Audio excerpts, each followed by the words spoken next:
I'm not going to lie to you, Molly and Skip. I don't know the word to use, but it's not flattering, whatever way you want to label it, because the Giants have missed the playoffs 6 of the last 7 years. Tom Coughlin is gone.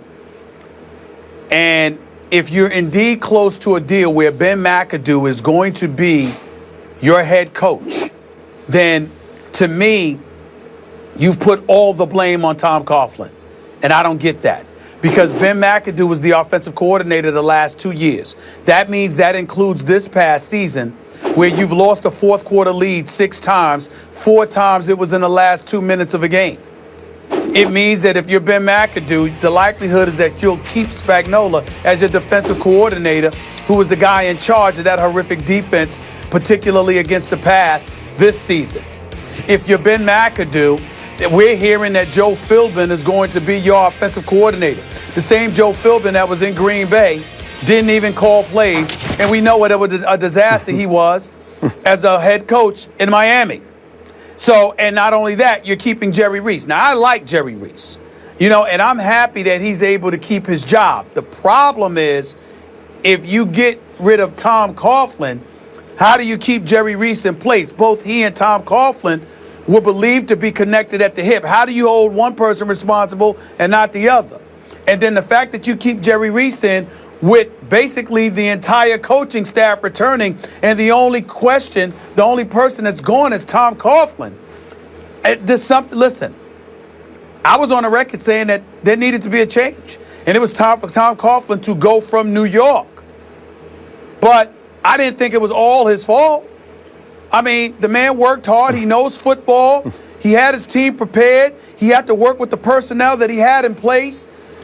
And look, I don't understand how you can get rid of everybody around Tom Coughlin, but keep everybody around Tom Coughlin, but Tom Coughlin is the one that's gone.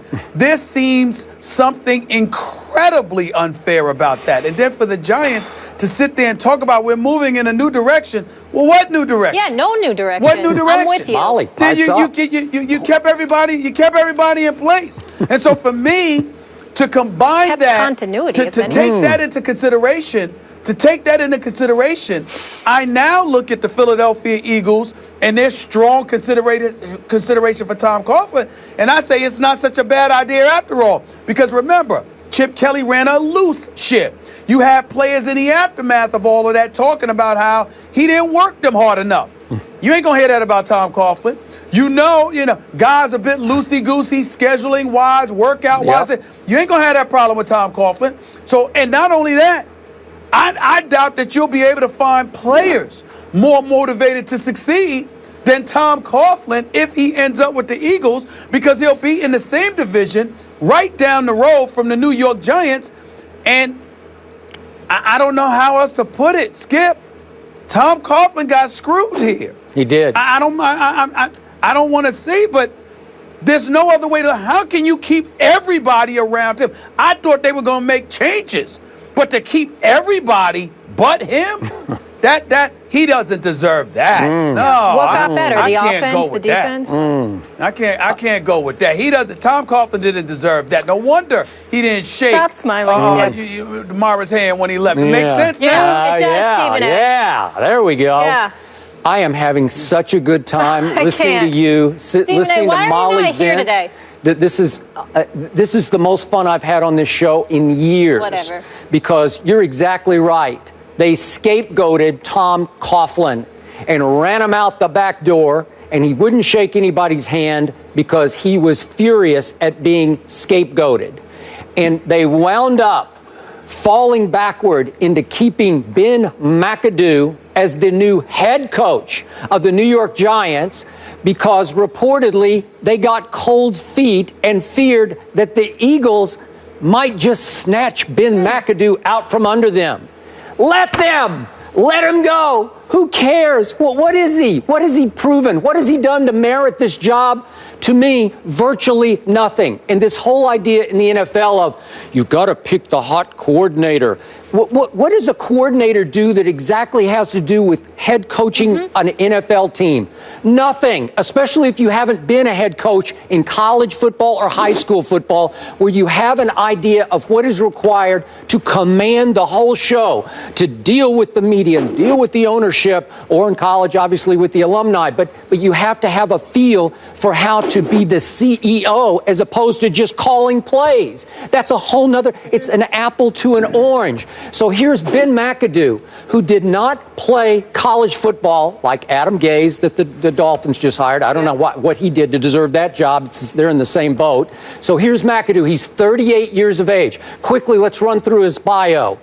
He starts out at the University of Indiana in Pennsylvania. Again, did not play football for that very small school, but started coaching high school football while he was in college. Then he becomes a graduate assistant at Michigan State, and then he has to start over as a grad assistant at Pitt. That's the entry-level job for those staffs. And in between there, he coached the offensive line for 1 year at Fairfield, 2002. And he had to leave Fairfield because Fairfield dropped football. This is 2002. It wasn't that long ago. This is your new head coach of the New York Football Giants. Have you seen his mustache? Yeah, it's a little scary. I would agree. So then he winds up as the quality control coach for both New Orleans and then again in San Francisco. So he has to start over twice as the entry-level coach of an NFL team. But in San Francisco, he connects and wins over a Mike McCarthy, who then becomes the head coach, obviously in Green Bay, and brings McAdoo to Green Bay briefly, which leads to him being selected as the new offensive coordinator for Eli Manning. Now he's getting all this credit for revitalizing Eli Manning's career. How about Odell Beckham Jr. revitalizing Eli's career over the last 2 years that McAdoo was the coordinator? Don't you think Odell deserves a little credit here? Because I give him high marks. And by the way, the offense didn't lead the league the last 2 years. It was 13th 2 years ago and 6th last year, which was pretty good. And obviously Eli cleaned up his game.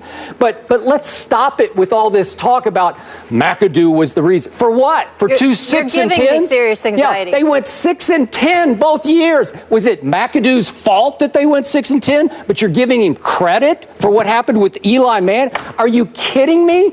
I'm lost on this. Here's a franchise that has missed the playoffs the last 4 straight years, been sub 500 the last 3 years. You have to go out and get somebody established. I don't care. I'm still a Mike Shanahan fan, and you'd laugh and say, oh, but he's going to wind up the head coach in San Francisco. I'd take Mike Shanahan 10 times faster than I would Ben McAdoo. Thank you very much. Well, listen. Listen, I might criticize certain things, but I'm a fan of Mike Shanahan. I know this man knows football. I know he can coach. He's a 2-time Super Bowl champion. I wouldn't have poo-pooed that at all. And listen, and like I said, the biggest thing for me is this. Being a native New Yorker, my sister Linda being the biggest diehard Giants fan I've ever seen. Tell her to call me. Knowing that Giants fans just parade my household, my mama's household, and beyond. The point is that I have never apologized for the fact that, look, if you missed the playoffs 6 times in 7 years, there's time for a change. My thing is, I don't believe Tom Coughlin would have had a problem with the Giants had they cleaned house. Clean house. Because they're just saying it's time for a change.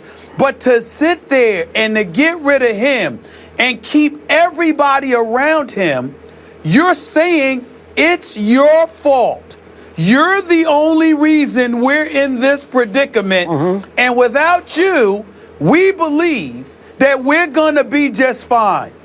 That is the height of insulting when you consider the fact that this man is a 2-time Super Bowl champion. That's egregious. Listen, again, he deserved to be gone because everybody needed to go because it was time for a change. And by that, listen, even though I think that Jerry Reese could have done a better job and maybe he should have been gone, even if you keep him, get a whole new coaching staff. But to sit there and to keep the coordinators that worked under him, but he has to go. I don't get that. Listen, man, Tom Coughlin didn't deserve that. He really didn't. He really did. And now I'm actually hoping he gets the Eagles job. I'm actually hoping he gets the Eagles job. We're about to get there. And reportedly, the Giants, keep Steve Spagnuolo as the defensive coordinator, whose defense allowed the most yards per game in Giants history last year. Are you kidding me? The most yards in Giants, the most points per game since 1966. Skip, really? You're going to keep him? Let me hold you. Let me help you out. Let me help you out right there, Skip. Let's be specific. They were 30th overall in points allowed, which is third worst in the NFL, giving up 442 points, and they were dead last, like you said, in yards allowed, 6,725 yards.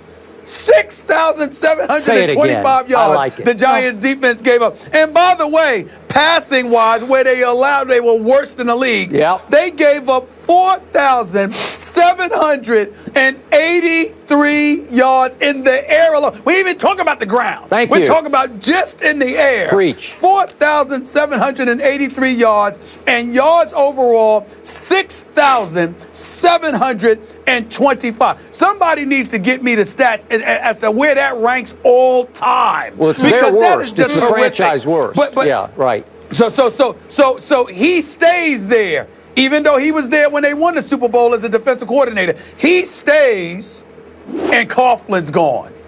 Wow. All right. Wow. Real quick.